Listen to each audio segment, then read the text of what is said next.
이번 강의에서는 지난 강의에서 소요유 세 글자에 대하여 그 개념을 말씀드렸던 것인 바, 이번 강의에서는 소요유의 전체의 뜻이 무엇을 가지고 이 글을 엮어가고 있는가, 그리고 그 속에 있는 주된 뜻은 무엇인가, 이것을 먼저 전체적으로 파악한 뒤에 원문으로 들어가고자 하는 것입니다. 이번 강의는 원문에 들어가기에 앞서서 소요유의 전체적 문맥 구조와 전체적 의미가 무엇에 주안점을 두고 있는가에 대하여 말씀드리고자 하는 것입니다. 자, 그러시면 소요유라고 하는 이 글은 크게 보면 세 단락으로 구성되어 있는 것입니다. 제1단락에서는 붕조라고 하는 소요유의 세계를 통해서 대비적으로 뱁새나 매미나 이런 작은 세계와 대비를 이루고 있는 것입니다. 두 번째에서는 바로 무기와 무공과 무명이라고 하는 이 세 부류의 사람들에 대한 실제적인 인물을 대두해서 제시하고 있는 것입니다. 이것만으로도 부족해서 세 번째 단락에서는 두 번째 단락의 예를 다시 들어 말해주고 있는 것입니다. 자, 이렇게 보면 소요유의 세계는 바로 이 무기와 무공과 무명이라고 하는 이 세 단계의 사람을 통해서 귀결점은 무기로 넘어가고 있는데, 무기를 밝히기 위해서 제2단락과 제3단락은 반복해서 지힌무기를 밝히는 데 목적을 두고 있는 것입니다.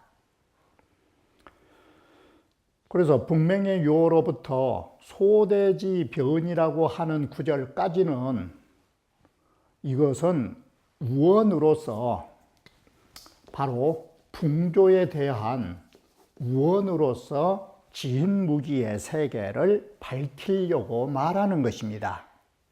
지인은 곧 대붕의 세계를 말해주고 있는 것입니다. 그런데 이 단락에서 대붕을 인용한 것이 세 차례나 인용되고 있다는 것입니다.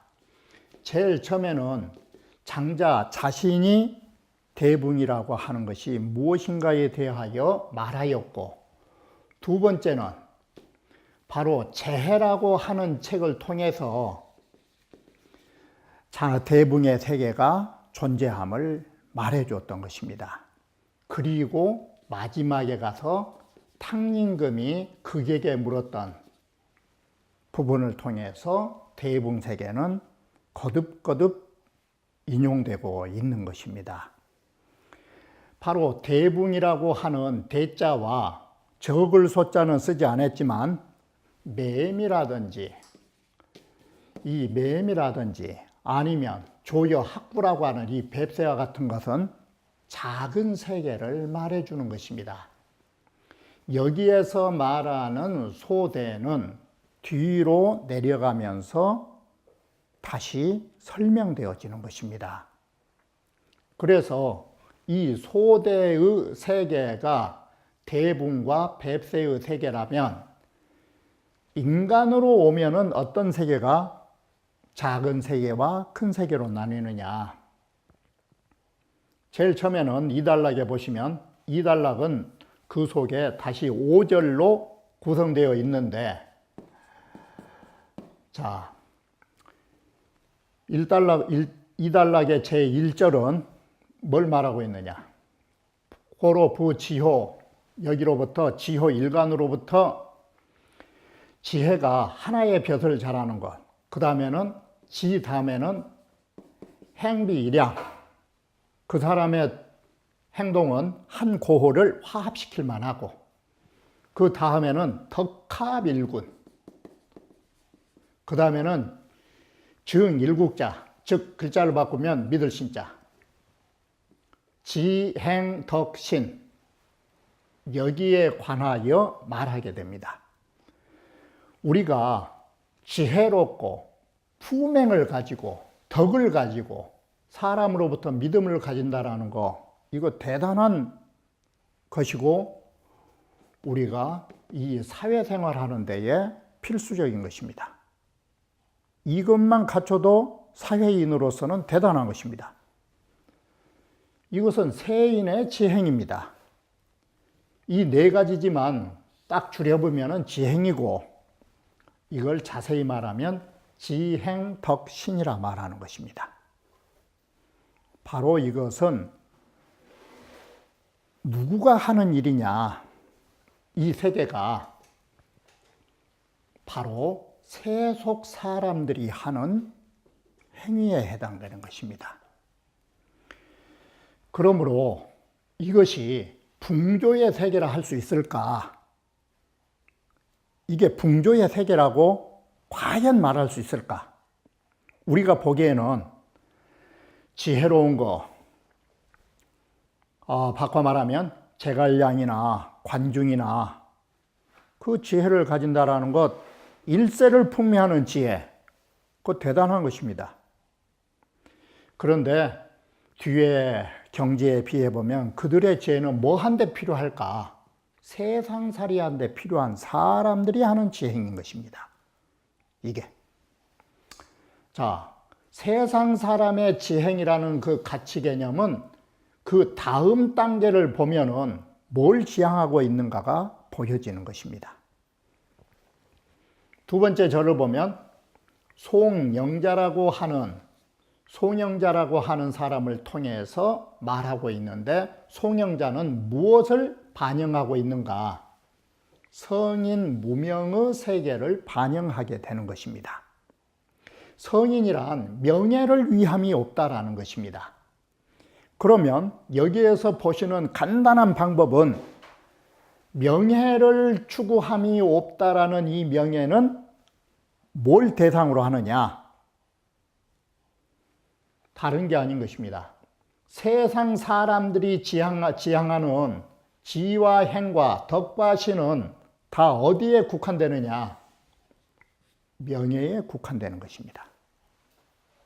송영자는 명예가 없다라는 것은 무엇이 없다라는 소리냐? 세인의 지행이 없다, 이 소리가 되는 것입니다. 그래서 한 시대에 공이 한 시대를 뒤엎고 그 덕이 천지에 드높은 것 같지만 그것이 다 세속 사람들의 명예라는 한 글자에 지나지 않는다라고 생각한 것입니다. 이것을 초탈한 경지를 송영자로 말하고 그것을 성인 무명이라고 말했던 것입니다.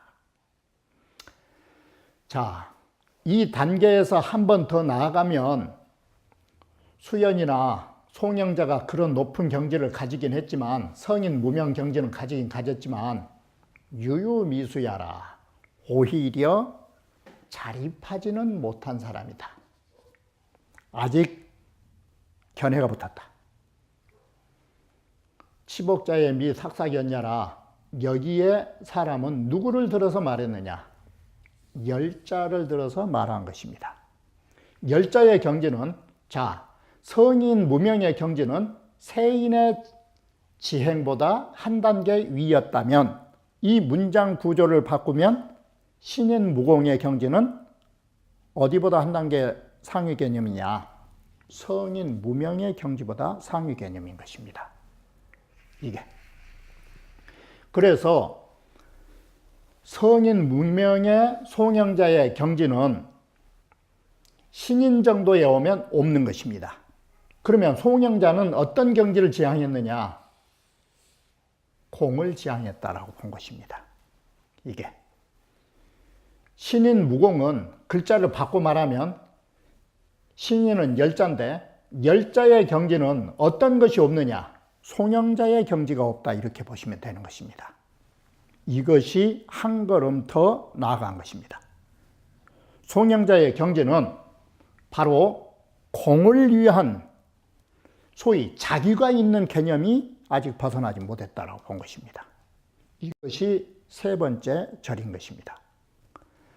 한 단계 더 올라가면 진 무기가 나오는데 차수면허행이나 열자라고 하는 사람은 땅을 걸어 다니는 것을 면하고 하늘을 날아다닌다라고 하는 것입니다. 그런데 열자가 하늘을 날아다닐 때는 어풍이라 이 바람을 타고 날아다녔다고. 그러면 열자는 하늘을 나른 것은 좋았지만 바람 없으면 어떻게 될까? 날다가 톡 떨어져 볼 것입니다. 그런데 이 경지에 올라가면 바람이란 것도 기다릴 필요가 없는, 그는 어찌 기다림이 있겠는가? 바람 자체도 기다릴 필요가 없다. 그러면 그 경지는 뭐냐? 열자는 그래도 몸이라고 하는 것이 붙어 있다. 그 경지를 벗어난 게 필요가 없는 세계까지 간다. 그게 지인무기로 장자 자신이 된 것입니다. 이와 같이 이 3단계를 보면 이 3단계의 한 단계, 다시 말하면 이 한 부분이, 이 1절이, 한 절이 나아갈수록 한 절씩 더 나아가고 있는 단계인데, 한 단계 한 단계, 세속 사람들의 공명이 없는 세계면 송영자의 성인 무명이 되는 것이고, 송영자의 무명이 없는 세계는 공까지 갔는데 송영자의 경지가 없으면 열자 신인의 무공의 경지고, 열자의 세계마저 없으면 장자의 지인무기의 세계다. 이걸 말해주는 것입니다. 이게. 그래서 이 세 단계의 경지를 종합하면 지인무기로부터 신인 무공과 성인 무명이라고 하는 총결, 이 단락을 끝맺게 되는 것입니다. 이것이 제2단락이자 성인과 신인과 지인에 관한 문장 구조가 이와 같이 쓰여 있다라고 하는 것입니다. 3단락 하면 여기에서는 누구를 들어 말했느냐? 요임금이 천하를 사양했던 허유를 들어서 말하게 되는 것입니다. 이 허유라고 하는 세계, 여기는 어떤 세계를 말했느냐? 다시 송영자의 경지와 같은 성인 무명의 세계를 말하게 되는데, 여기에서는 요임금과 허유의 문답을 통해서 성인 무명의 경지가 무엇인가를 말해주고 있는 것입니다. 그리고 두 번째 가면 견호문으로부터 상기천하언이라고 하는 것이 두 번째 단계인데, 이것은 뭘 반영하고 있느냐? 신인 무공의 세계를 반영해주고 있는 것입니다. 그런데 이 세계는 견호와 연숙의 문답을 통해서 말해주고 있는 것입니다. 세 번째는 해자가 말하는 것으로부터 바로 소요유의 끝부분까지는 지인무기의 세계인데 해시와 장자의 문답을 통하고 있습니다.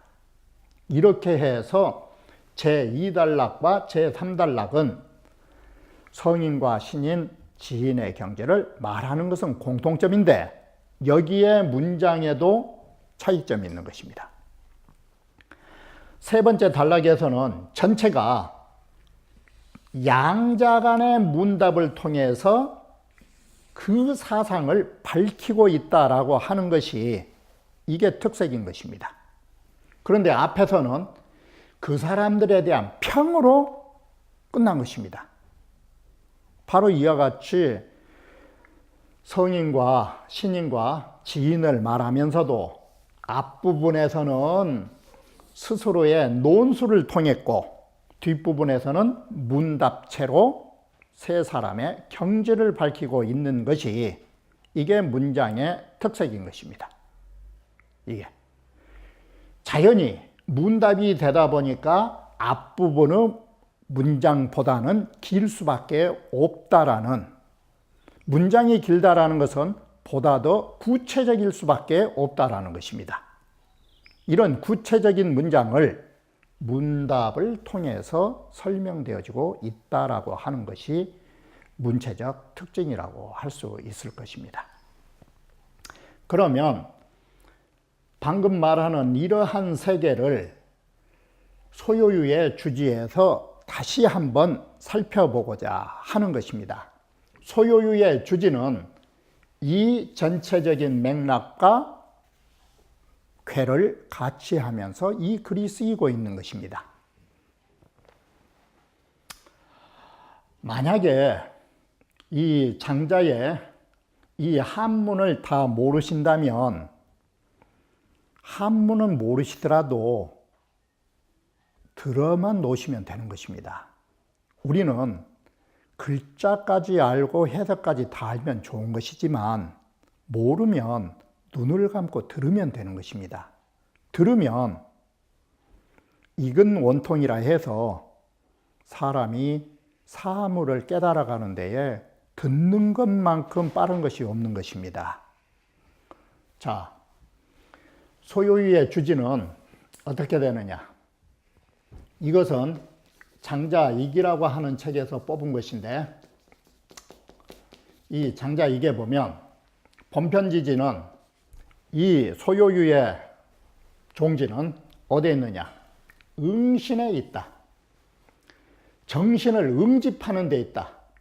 이 응이라고 하는 것은 주자께서 줄을 낼 때 응자 뜻이 뭐냐? 취하며 성야라. 모이는 것이고 이루는 것이다. 그러면 응신이란 게 뭐냐? 글자들 하면 우리 정신세계를 모으고 정신세계를 완성하는 것이다. 이게 소요유의 주된 뜻이다. 여기에 정신이라는 것은 뭘 상대로 하느냐? 몸기자. 몸을 버리고 정신세계를 성취하는 데 있는 것이다.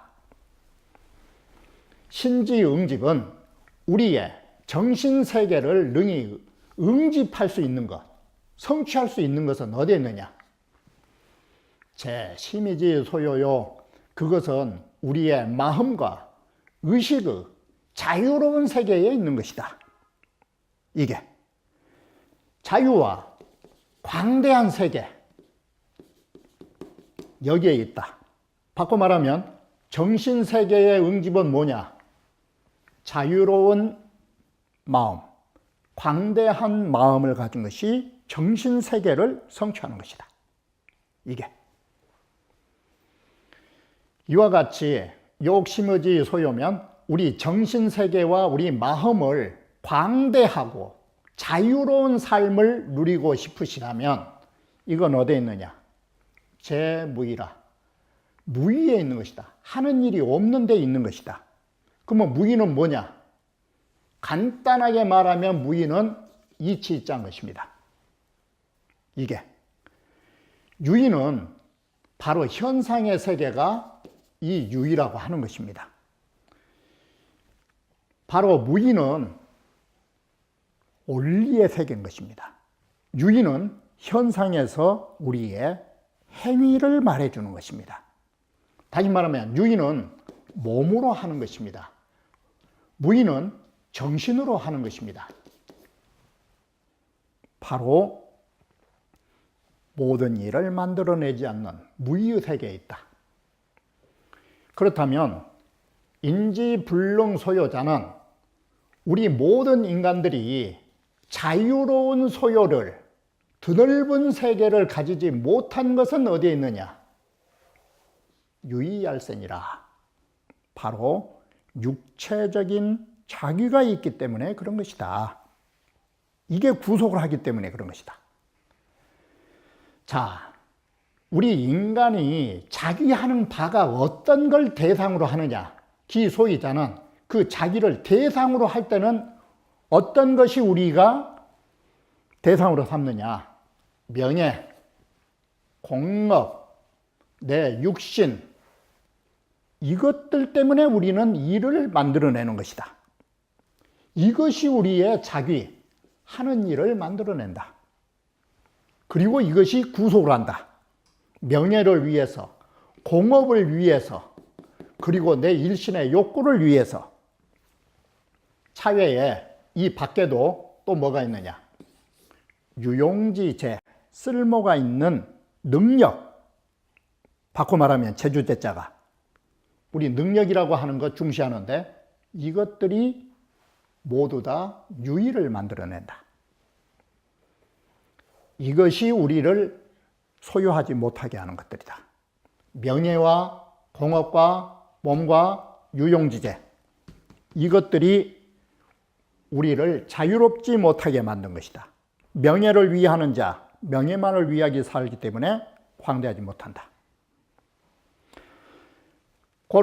그러므로 편중에 소유유 편에는 개기강활, 가장 응신, 바꿔 말하면 정신세계를 응집하는 가장 중요한 덕목이 무엇인가를 계시할 적에 성인은 무명이요, 성인은 명예가 없어야 하는 것이요, 신인은 공이 없어야 하는 것이요, 지인은 무기라고 해서 명과 공과 기를 다 털어버리자고 했다. 그리고 왜 큰 북나무라고 하는 것이 나왔느냐? 쓸모짝 없는 나무는 유용지제의 반대로 쓰인 것이다. 이게. 자, 부지어 이런 경지에 이르려면 여기까지. 어떤 경지냐? 명예를 위함이 없고 공업을 위함이 없고 몸을 가지지 않고 유용함이 없은 경지에 이르려면 사무의의요, 이것이 바로 무의의 세계고 이것이 바로 자유의 세계이다. 우리는 이것을 목적으로 해서 소유유편이 쓰여 있다. 이게 결국 제2단락, 제3단락이 여기에 해당된 것이다. 자, 이와 같이 우리가 노력하고 수행해야 할 그 공부의 대상은 어디에 있느냐?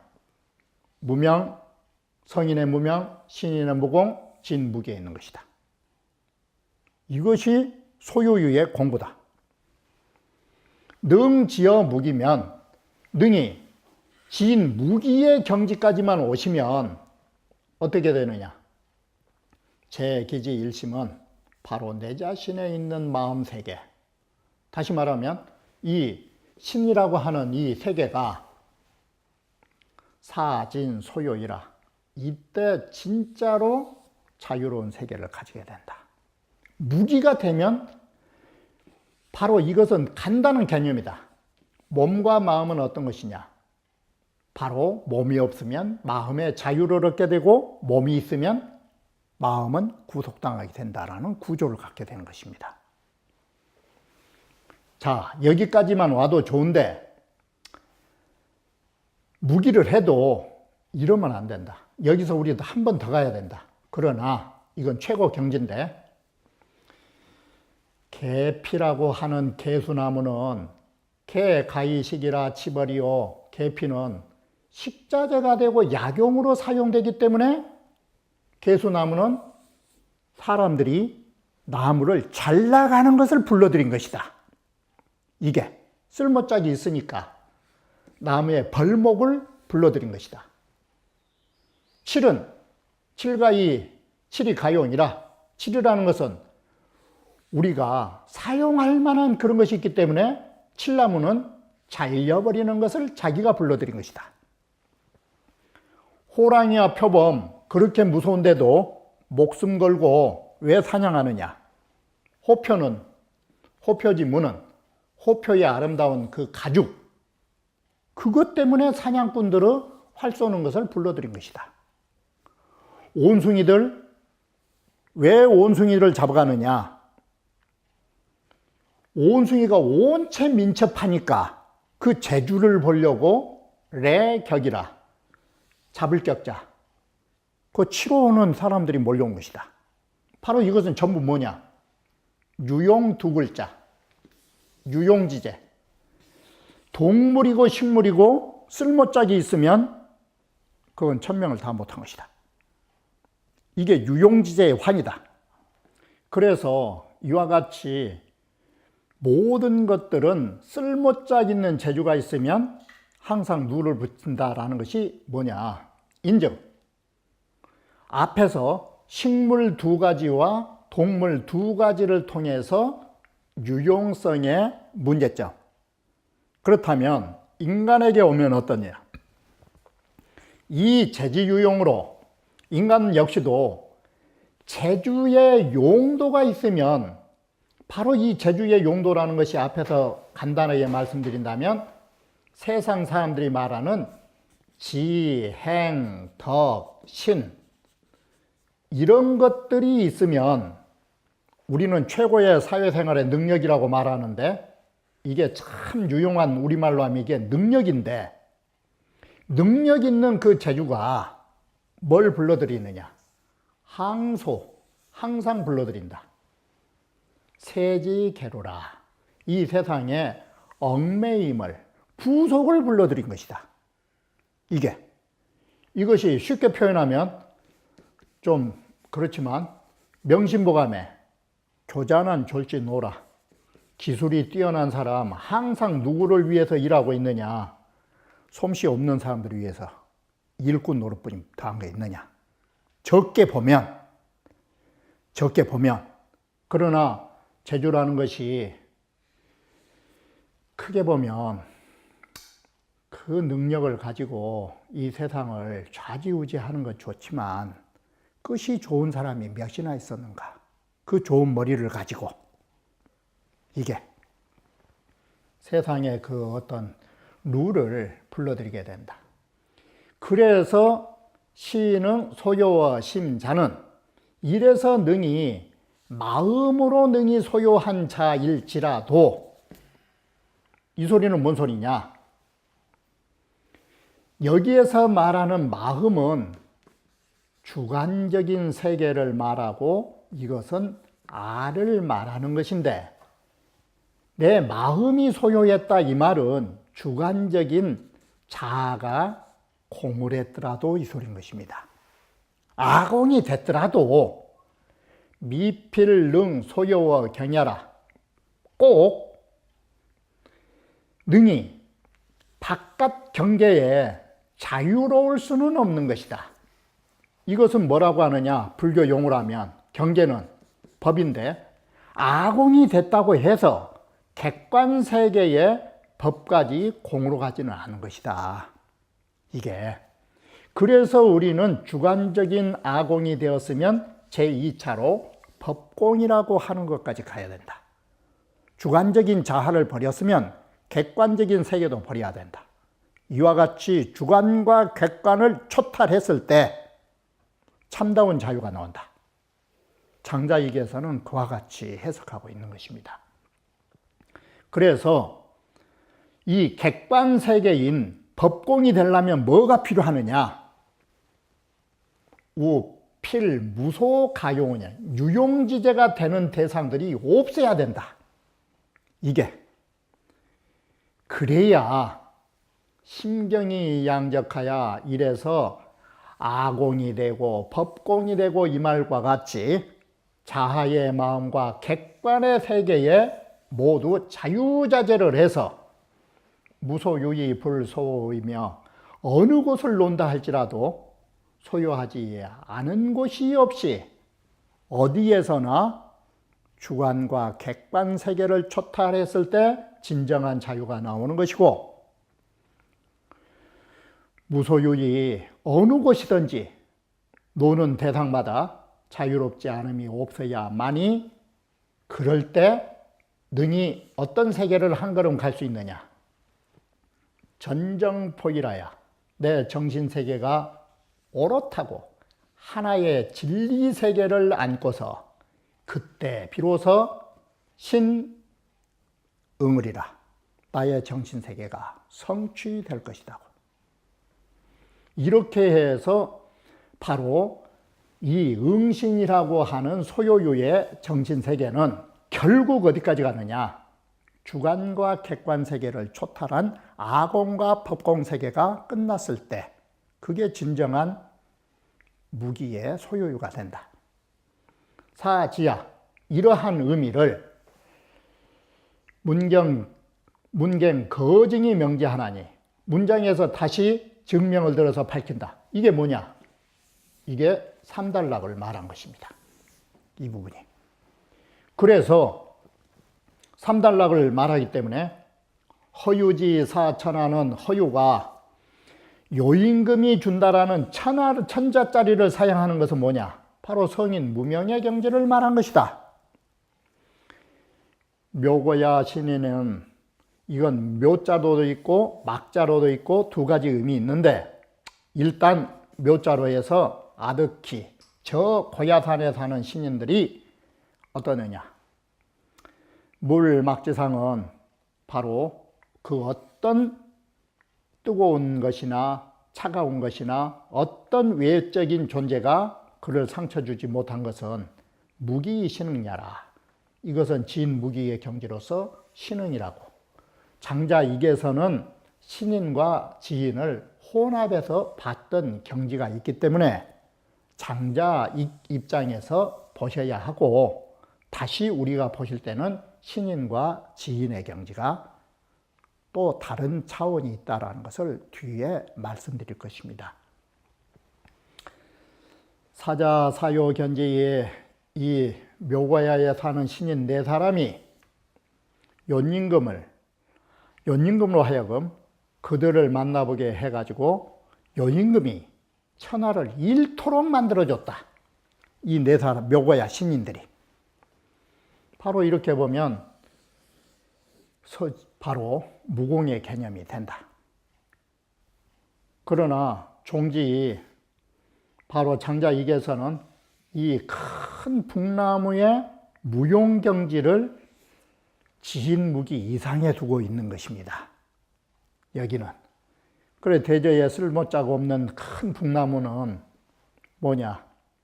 이걸로 이제 마지막을 끝을 맺었다. 자, 이렇게 보면 소요유라고 하는 이 문장, 사지위문은 이 문장은 유소히 지대하고 작은 부분이 뭐냐? 예를 들면 색인, 지행으로부터 진무기라고 하는 큰 세계에 오게 되고 이 소리예요. 그리고 동시에 작은 세계에서 큰 세계, 반대로 하면 얕은 세계에서 심오한 세계.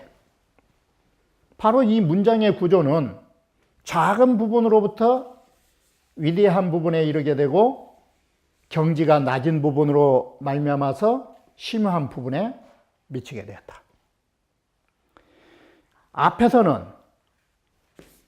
유지이물이라는 것은 뭐냐? 물건으로서 비유하고 이 말은 제일 처음에는 소요유가 이 풍조라고 하는 새로서 또는 고너라고 하는 물고기로서 비유했다가 나중에는 친지이 인하야 다음에는 실제 사람들을 거기에 붙여가지고 방고직격하고 사방으로 그를 두들기고 사방으로 그를 막 공격하면서 반탁정유하여 반대로 붙여서 말하기도 하고 바르게 비유를 해서 다 이렇게 동서남북으로 총행무진한 문장을 쓴 것은 뭐냐? 이런 거 아닌 것이 없다. 뭐가 아니냐? 이런 것을 설명해 주지 않은 것이 없었더라. 그것은 다름 아닌 무의의 도를 설명해 주지 않은 것이 없더라. 이렇게 해서 소요유라고 하는 것이 모두 무기는 무의다. 자기가 없는 것이다. 무의는 뭐냐 그러면 자기가 없으면 그건 자연인 것이다. 바로 소요유에서 가장 자유로운 세계는 무의자연의 세계로 넘어가는 데 목적을 두고 있다. 이렇게 해서 소요유는 지금 보시는 바와 같이 세속 사람들의 가장 차원이 낮은 부분으로부터 이 세상을 살면서 가장 위대한 부분에 이루고 있다라는 것. 가장 위대한 사람이라 하는 거, 그것은 무용지물, 세속에서 보면 쓸모가 없는 물건인데 그것이야말로 주관세계와 객관세계를 초월한 아공과 법공을 성취한 그러한 세계가 정신세계를 응집한 것이고 그러한 세계 속에서 자유를 누려야 된다라고 말한 것입니다. 그러면 다음 강좌에서는 소요유의 원문으로 들어갈 예정입니다.